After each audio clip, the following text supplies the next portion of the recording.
Some wounds never close. Some terrors haunt like a shadow. Jack had no idea yet, but the day he discovered her would break the quiet of his universe for good. His horse braked hard, ears pricked. Something was twisted in the mud up ahead. Jack at first took it to be just a pile of rags, something carelessly discarded by some passing traveler. But as he rode closer, the form moved. His chest constricted. That wasn't fabric. It was a girl. She could not have been older than 22. A tattered blanket wrapped shakily around her chest, blood running down her shoulders, cracked and dry lips from dust and sun. Jack dismounted his horse, boots crunching in the ground. The girl's eyes opened wide, frightened, wild. She attempted to crawl back, though her body hardly responded.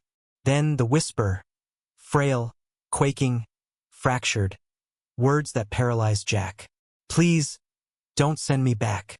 7 words struck harder than any round Jack had ever absorbed. He had heard pleading before. Men pleading for cash, pity, even life itself, but never this. Never a soul pleading not to come back. Jack looked out across the open plain. Whined through the grass, nothing. Whoever had dumped her here was long gone. But how she trembled, gripping that blanket like a shield, spoke louder than words. The devil she'd fled from wasn't done. And devils like him, they always return. Jack knelt and pulled his old coat off the saddle and draped it over her shoulders. She winced at his touch but did not pull away. Her gaze fused with him in disbelief, as if she could not picture anyone draping her rather than stripping her naked. He picked her up with ease. She was as light as a feather. With one firm motion, he set her on his horse, mounted behind her, and rode. The ride home was heavy, but not a word was spoken. Her weak breaths jarred against his chest. And as the horizon shimmered in the noon sun, Jack knew one thing for sure. If he left her lying there, she would never watch another sunset. Each man must make a decision. When you find something that's broken, do you continue on to safeguard your peace? Or do you remain, knowing things will never be the same? Jack made that decision the instant she spoke those words. The cabin was cramped, but it was not wet. It was secure. He put her on the cot, left water and a tattered shirt next to her. When he came back from caring for the horses, she had dressed in it. It was baggy, sleeves rolled, but she stood there with an odd quiet dignity, as if she'd ever worn another man's shirt before. Days went by. She glided quietly through the cabin, sweeping floors, carrying water, even repairing a hinge without being told. Jack caught on. Her hands were not clumsy. Every action was performed with practiced exactness, as if labor had been etched into her bones. One morning Jack caught her at the corral. She'd lassoed his gelding and soothed it with a mere whisper. Most people would have been kicked half to death for the attempt. Not her. The horse obeyed her as if she'd owned it forever. Jack leaned against the fence, chewing on a stalk of grass. She wasn't a stranger to stalk. She'd done this before. But it was the pistol that told him for sure. Jack had put it on the table after cleaning. She reached for it, perhaps only to dust it, but how her hands moved was too deliberate, too clean. She seemed to test the chamber, rotate the cylinder, treat it like an old friend, then put it back as if nothing out of the ordinary had occurred. Jack remained silent, but something awakened within him. A half-dead girl with no past, no clothes, and no knowledge of revolvers beyond most ranch hands. And yet she knew one. Whatever she'd fled, Jack knew it would only be a matter of time before it knocked. Late at night, she'd patrol the yard, gazing out at the horizon. One time, Jack overheard her speaking softly to herself. A name perhaps, or a prayer. He couldn't quite discern. But it wasn't fear in the way she stood there. This was when Jack realized she wasn't simple. She wasn't merely a poverty-stricken soul running away from a beating. There was steel in her, and secrets. And if you thought the worst was over for her, you were sadly mistaken. Because the threat she posed hadn't even hit town yet. For one brief instant, it seemed as though peace could endure. But out here on the prairie, peace is always borrowed. One sunny afternoon, the beat of hooves shattered the silence. It started low and rumbling, drawing near, but Jack recognized it wasn't rain. He walked out onto the porch, eyes squinting against the sun. 3 riders topped the hill, dust trailing behind them. Strangers, or so it appeared. Eliza stood still, her arms rigid around the pail she was holding. Before the riders approached, her face had gone white. She didn't have to say anything. Jack could see it in her eyes. This wasn't stranger fear. This was recognition. The riders reined in, their hats pulled low, their gazes sweeping the yard until they locked on Eliza. One smiled. Not kindly exactly, but as though he'd lost something and found it again. Jack moved forward, his voice calm and steady, inquiring where they were going. Their response. That evening, there was a weight of silence in the cabin. Jack stood by the table, rifle in handy proximity, while Eliza gazed at the flames. At last, her voice broke the quiet. "You should know who I was with," and the tale flowed out. His name was Ray, a man who had once captivated her, pledged her the world, and then became the devil in disguise. He headed a gang that robbed, murdered, and buried reality under mountains of stolen gold. When Eliza attempted to flee, he vowed she'd never live to see her feet walk away. She escaped narrowly the night he intended to complete her. Her voice trembled as she whispered, "He won't stop. He'll hunt me until I'm gone, no matter who stands in his way." Jack leaned back, letting her words settle. He'd seen cruel men before, but what struck him wasn't her fear. It was the fire still burning in her eyes. She was a survivor, and now, because Ray's men had seen her here, Jack knew the fight was his too. The following day bore a silence too pointed to be ignored. Jack patrolled the fence, rifle never out of reach. Eliza lingered near the cabin, thoughts elsewhere. Both were aware the quiet would not last. By late afternoon, the thudding of hooves came again. The air grew thick, and then it shattered. The first shot ripped into the silence, the yard erupting in flames and smoke. Horses screamed. Gunfire cracked, the air thick with powder and dust. Jack pulled Eliza behind the trough, each breath controlled, rifle locked.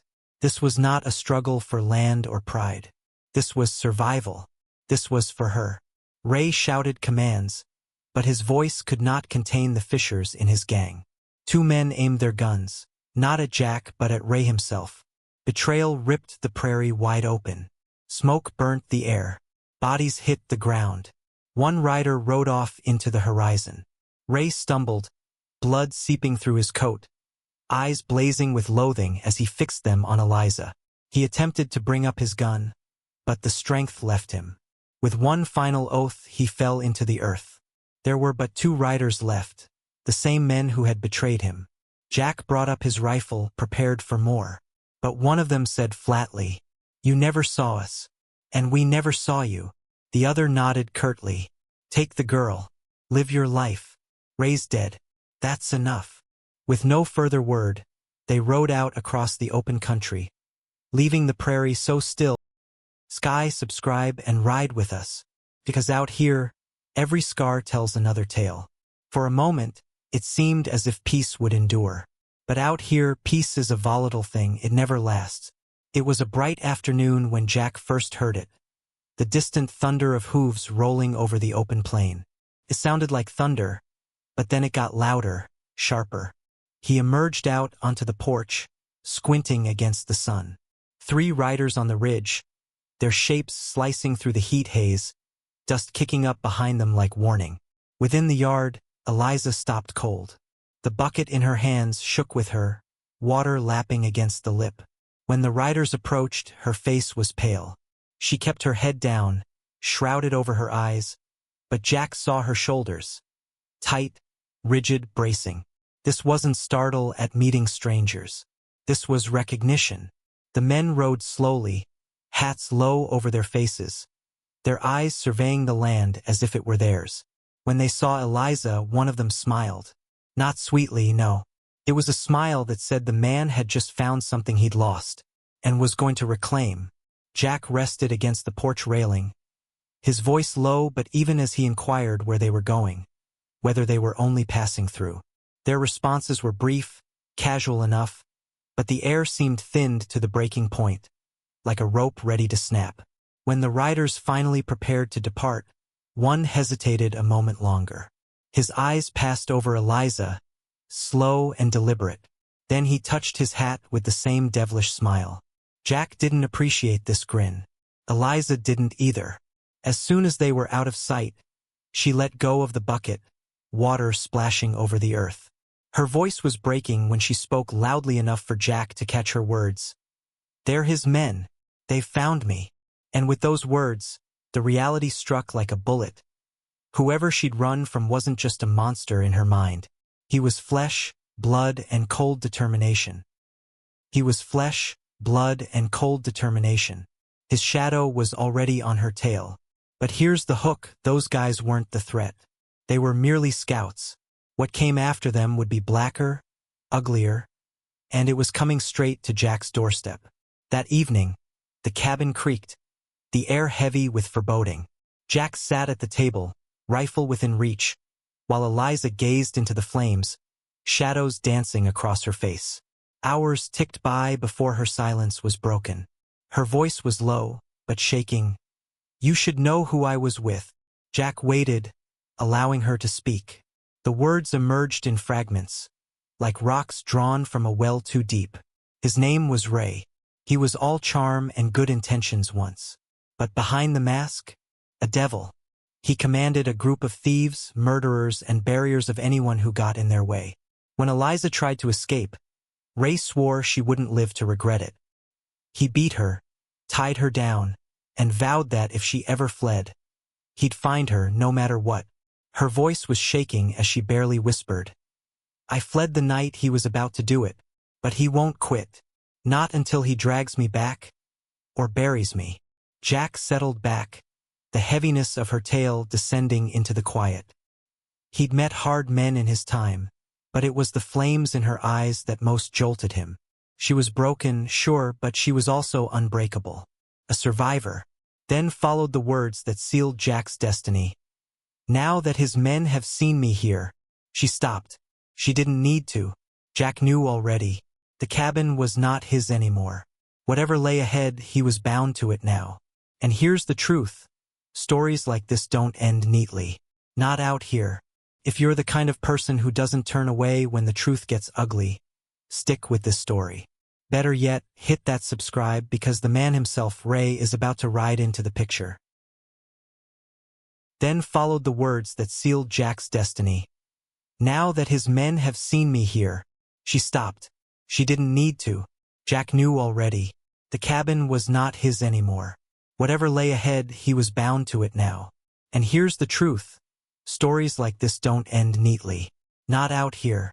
If you're the kind of person who doesn't turn away when the truth gets ugly, stick with this story. Better yet, hit that subscribe because the man himself, Ray, is about to ride into the picture. The following day, the country was too still. Jack repaired the fence, but his gaze wandered little from the horizon. Eliza hovered near the cabin, busy hands, distant mind. Both were aware that quiet never lasts. By late afternoon, the noise came again. Hooves thudding loudly against the ground, closer, louder, unrelenting. Jack put down his hammer, took up his rifle, and stepped to the door. Eliza followed, white but firm, eyes on the horizon. The initial riders emerged, 5 of them, spreading out like wolves. And then Ray. He was a tall one in the saddle, black coat flying in the wind. His arrival wasn't merely observed. It consumed the land like a shadow eating away at the sun. He reined his horse to a halt at the corner of the yard, his men dispersing, blocking the way out. And in that instant, Jack realized whatever came next would determine it all. For peace had ended, and the storm had arrived at last.